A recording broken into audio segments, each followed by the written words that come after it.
So Roxanne, first, Station F is a very new project. I guess everybody's willing to hear about it a little bit. So if you could tell us what's going on. So who here has heard of Station F? If you guys could raise your hands. Who's heard of La Alfresine? The big incubator project of Xavier Niel. Kind of heard about it?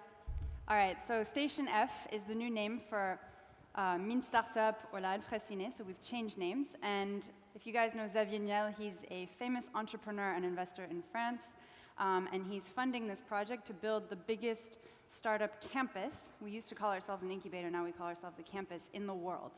So this is a building that is 34,000 square meters dedicated just to workspace for startups. We'll have over 1,000 startups with us. We have already some extension projects, including a housing project to house up to 600 entrepreneurs as well. All of that should be coming, so the incubator or campus will be launching at the beginning of next year, and our housing will be launching the following year.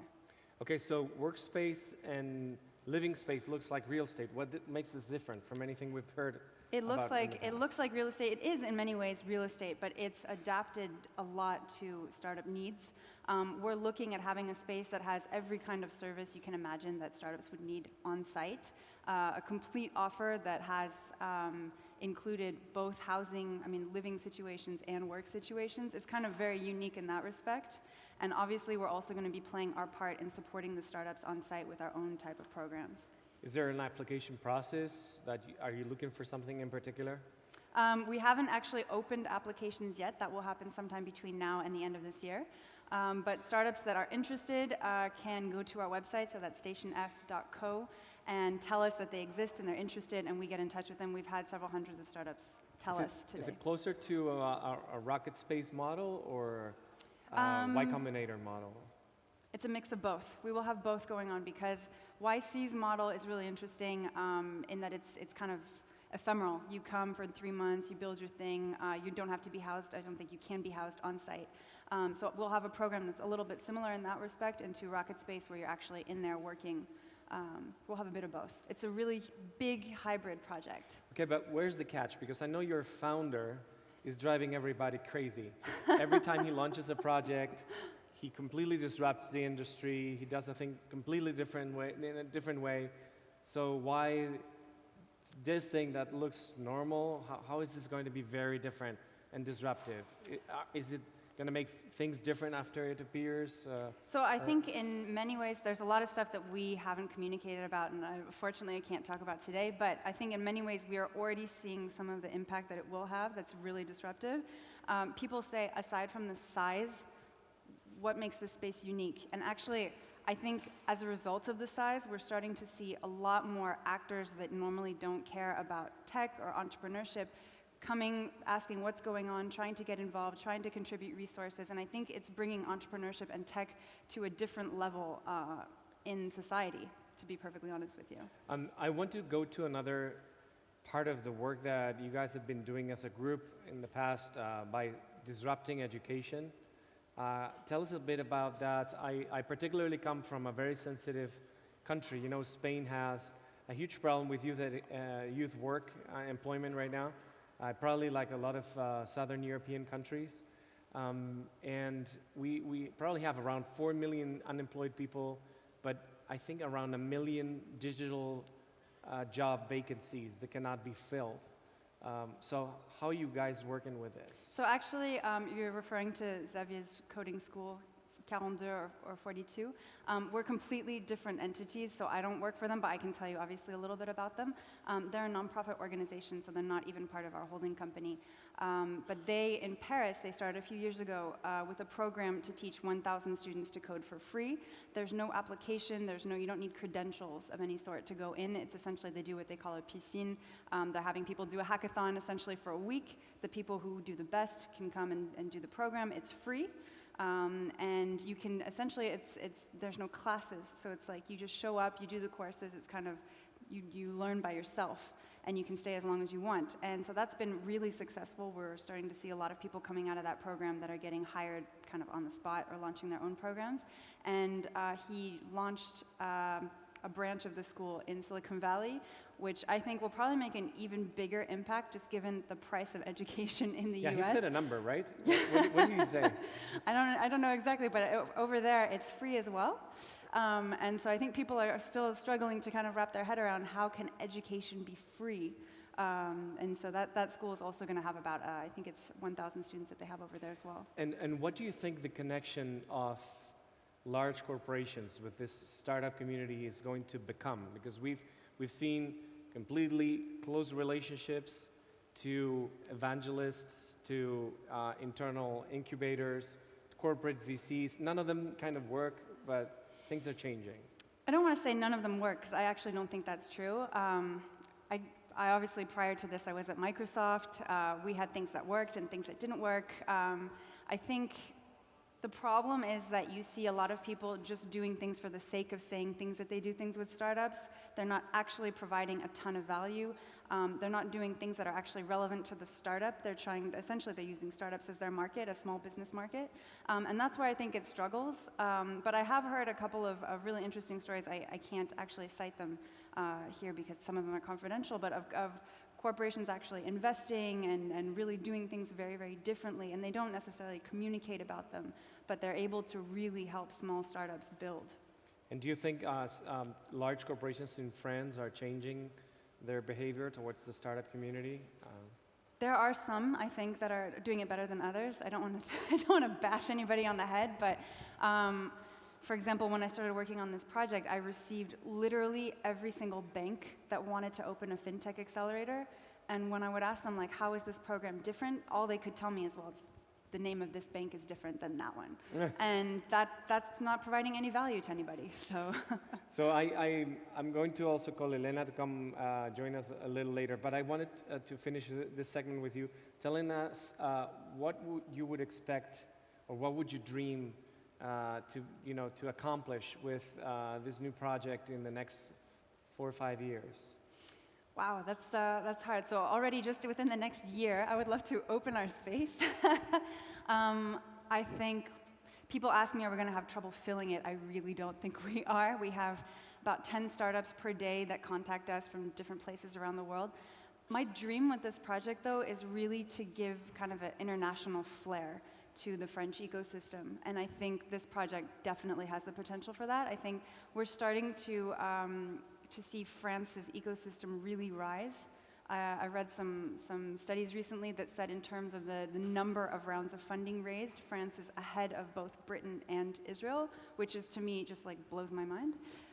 So the ecosystem is growing, but I think one thing that we still lack is kind of that international diversity that will really help today's startups kind of go international from day one and conquer a lot of different markets. So hopefully this project will help kind of attract that talent to France, and we will be able to put some kind of like programs into place to help welcome that talent and make it easier for them to come. Well, I'm sure it will be successful. Can't wait to host one of our events in your space when you guys open. I'm sure it'll look phenomenal. Elena, if you are free for a few minutes, we would like you to join us up here. And we have a pending conversation from before. I'm going to tell you a brief story that I told Elena in the break. I'm the founder of a company, a consulting company. I had the unlucky opportunity to create my company the same week that Lehman Brothers went bankrupt. So we've been growing organically and seeing how this change in large corporations, how they look at innovation has happened. So we grew from 1 to 2 to 10 to 50 to 100 to almost 150 full-time consultants now. But we feel like growing organically is very slow and very rigid. And also we find out that we publish MIT Tech Review, we publish Harvard Business Review, we ended up with a network of 100,000 experts in many different fields. So our objective now is how to build a liquid organization, how we can break the barriers between what is an entrepreneur, what is a contractor, what is a full-time employee, what is a former employee, and build a much more dynamic kind of organization that can adapt to the challenges that appear and stay always fresh in terms of knowledge. I'd like to get your points of view on how do you think this is going to apply to the design world and to the maker space, which is very new and very dynamic, very vibrant, and also how this is going to affect, traditional people would think we're going to open a space for entrepreneurs. Maybe you get a whole new thing now going on, and a new kind of relationship appearing between corporations and entrepreneurs. So I'd like to get your point of view, and I'm going to take notes. Well, in general, I actually think that this is a great opportunity for you guys to make sure that the location of each startup is quite mixed up. Because I think something interesting is actually the things that can come from, the time they spend in the cafe talking about their projects. And sometimes universities have done what I believe the mistake of separating the campuses by fields and not allowing this kind of seeding of ideas. So I think that's very important in that sense. On the other hand, I think changing your roles is very exciting, as long as there is some kind of common thread that allows you to become an expert.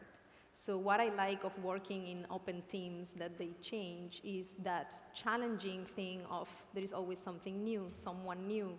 I think it really helps you keep up on your energy levels with a job, instead of having, sometimes the same job for a long time, and people might lose the interest of the encouragement.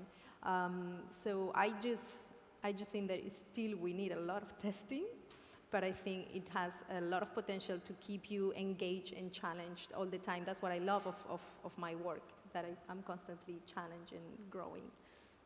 I don't know if that answers a little bit your question. Roxanne? Yeah, I will actually jump on the back of what you said with kind of segmenting too much and putting too much rigid kind of structure in place.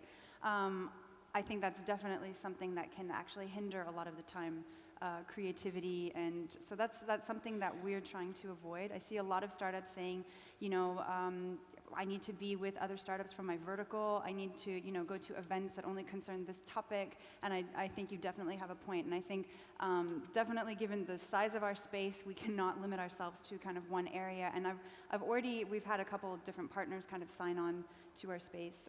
We'll be releasing that shortly. But I'm seeing them say, well, actually, instead of like me taking my space here and you taking your space there, why don't we do like the first joint space that we've ever done? And I'm seeing a lot more collaboration come about. So I think definitely to your point, that makes a lot of sense. I see they keep subtracting minutes from there because we must be very delayed. But I wanted to get a last perspective from you. Last week I was with the CTO of Brookstone in Houston. And she said that at the beginning they looked at the makers movement and 3D printing and rapid prototyping as a huge threat to people who would produce the kind of objects that now people are publishing on Kickstarter. And they saw, the amount of inventions and products multiply exponentially thanks to the appearance of these platforms. And actually, they found out it was not a threat, because a lot of people raised the money through crowdfunding and published a great book, a great 2-minute video about their prototype, and they have a unit. But then they have a huge problem because they need to produce largely and distribute and adapt to the different law ecosystems, the products they're making. So how do you think the makers and the entrepreneur makers are going to work with the large companies that can provide the infrastructure for the businesses to flourish and be sustainable? Yeah, so there is definitely a gap there, and many times it's because makers or designers are not trained for that part of the business. So at a university, when you finish, you're not trained to understand what else happens in terms of mass manufacture. And you might be very optimistic. I think in general we might be too optimistic when we bring a product in the market to believe, yeah, we can do this, we can do that. It comes with experience. There is many Kickstarters that obviously the second time they make sure they don't have that issue. Definitely companies can help. Time is running up. Definitely companies can help. I think the biggest question here is IP. I think that is the problem. Even when people have to put themselves in front of a Kickstarter campaign, they question a lot what happens with IP. Can another company just copy me before I have finished, etc. So as long as IP is properly protected, when you are contacting a company to help you take a product into the market, I think there shouldn't be any issues. And actually, it just will be great to have easier regulations to do this, because makers are very rarely going to be able to provide the quantities. I have issues sometimes with providing enough quantities for my clients as well. So. Okay.